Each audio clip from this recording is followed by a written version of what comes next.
Thank you, Chairman, and thank you for having me speak today. It's a great privilege to be here.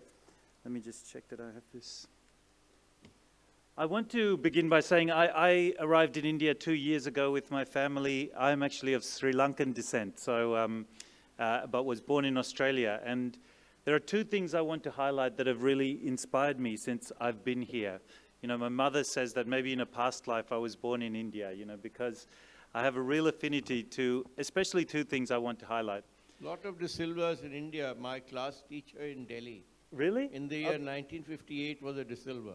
De Silva or De Silva? De Silva is a very, you know, obviously Aravinda De Silva was a world-dominating force. But just to say, the first thing I've drawn inspiration from is just how seamlessly and how proudly Indian foreign policy, Indian government recognizes and honors and values its and brings forward its traditional learnings and the traditional values. You know, it's countless the times that I hear ministers in India and the Prime Minister referencing passages from the Bhagavad Gita or the Mahabharata. And this is a real, I think, a real point that is a lesson not just for Australia, but I think all of the globe.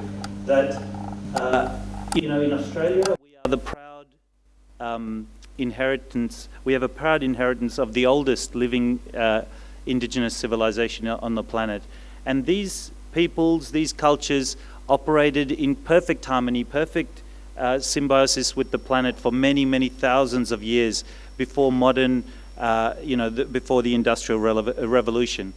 So rather than just play lip service, I wanted to say, I mean, in Australia, if I was on Australian soil, I would begin my presentation with this acknowledgement of country, but I'll begin here, given that I'm not in Australia, with just saying Yumalundi, which is something our High Commissioner has taught us, is really Ngunnawal, which is, Ngunnawal people are the custodians of the traditional lands around the capital of Australia, Canberra.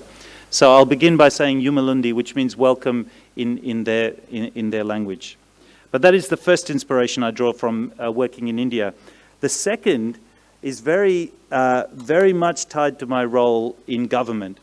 And that is that one thing I've noticed in India is that government officials, government ministers, the Prime Minister often are talking in a very proactive sense about their leadership of different agendas.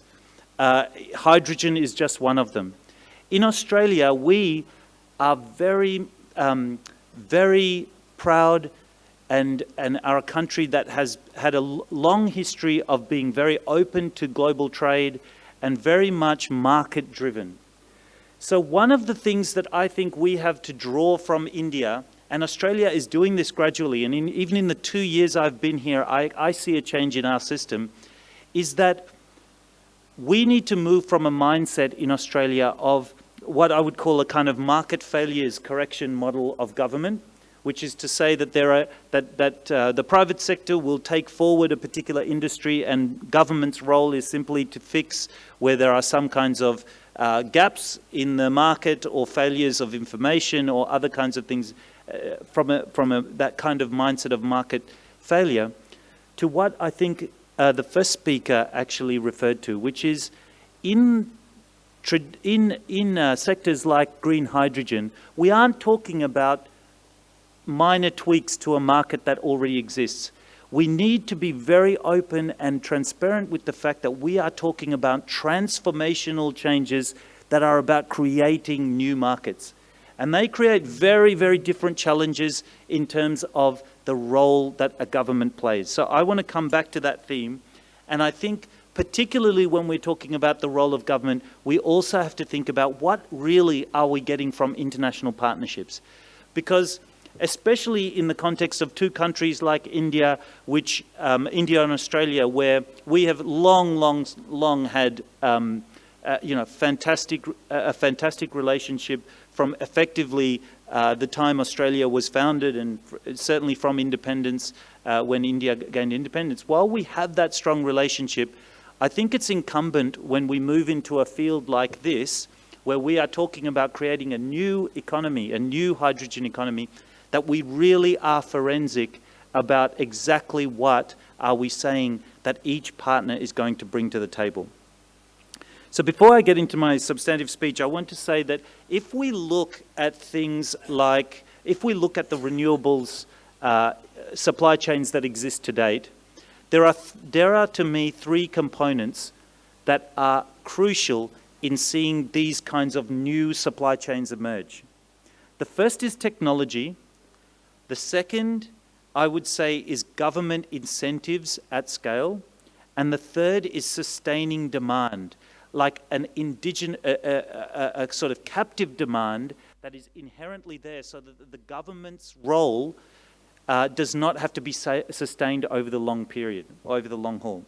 And if you study the way that the solar PV costs came down in the world, it's a really good example of this. Technology born in countries like the US and Australia was supplemented by massive demand that was created in countries like Germany through massive subsidy schemes in Europe and in Germany particularly, which were then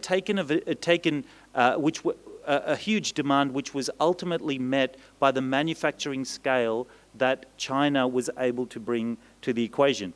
So while we have these three components at play, not all of them have to happen in the same country. I want to come to a framing idea that my mentor, the former Chief Scientist of Australia, his name is Dr. Alan Finkel, he used to often begin conversations with this frame for the hydrogen economy. He would say there was a US architect named Buckminster Fuller who would say, "You never change things by fighting the existing reality. To effect change, you must build a new model that makes the old model obsolete." And I think this is exactly a fantastic lesson to this renewable sector, but the climate change debate generally, where we spend a lot of time thinking about how we are going to dismantle very large parts of our economy, and less time on how are we going to actually create these new models. So let me just quickly address each of those three categories: technology, government, and demand in turn. In terms of technology, I want to highlight two factors. The first is that we need to be able to walk and chew gum at the same time. What do I mean by that? I mean that we need to be able to immediately enter supply chains that are already emerging. So we need to be able to say, well, you know, the solar PV market, for example, is almost entirely 80% plus across all key sectors of that supply chain, whether from polysilicon to cell manufacturing to module assembly, all dominated by a single country, China. We need to start looking for ways as partners to enter that supply chain immediately. While we are doing that, we need to also look 5, 10 or 15 years in front for the transformational technologies that will be the birth of the next big supply chain in that technology breakthrough in that field. So on the solar side, to give you an example, we have a hydrogen task force. The University of New South Wales in Australia has long been at the forefront of solar technology. And what we need to be doing, what we are doing with that hydrogen task force is looking at areas where Australia and India can immediately add to value in these supply chains, like around polysilicon manufacture, or even in terms of manufacturing scale in India, bringing some Australian technology to that. But we are also looking at the next generation of technology, heterojunction, perovskite technologies, various thin film technologies, which could be the foundation for the long-term leadership in that area. And it's important to do both of those because it is simply unsustainable for us to bet big on a technology that will not see fruition for 5 or 10 years without at the same time starting to nurture the industries that we need to develop. And I just want to riff off one of the statements that was made in relation to this. Certainly, we cannot have a situation that we have had for a long time across many different energy supply chains where technology is captured by, and I think it's too simplistic to say the global north or the global south, but we need to make sure, for example, that technology is shared in amongst countries, in particular like India, where a huge amount of the demand will come.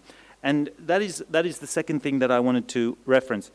I've completely lost the train of my presentation, but I'm going to go with that because I think I'm very happy to describe to you exactly how the Australian government is working through supporting our hydrogen industry. But I think the point of more relevance to this gathering is exactly how Australia and India partner. So the first way that I would like to offer that we can partner is that our technology companies and our breakthrough innovators want safe, government-facilitated, effective means of partnering with the manufacturing scale of India. And if anyone has ideas on exactly how we can create that sandbox for the Reliances or the Tata Powers or Renews of the world to regularly interact with Australian researchers and technology companies in order to create leadership, technology leadership in the field, I would be very, very open to that, to understanding how that is. This second point that I am referencing here is that Australia at the moment has a pipeline of about $300 billion of hydrogen projects. However, the reality is that very few of those have yet got to final investment decision. We need to work together, including with the big energy companies of India, to understand what will it take in order for our big investors to take that final step.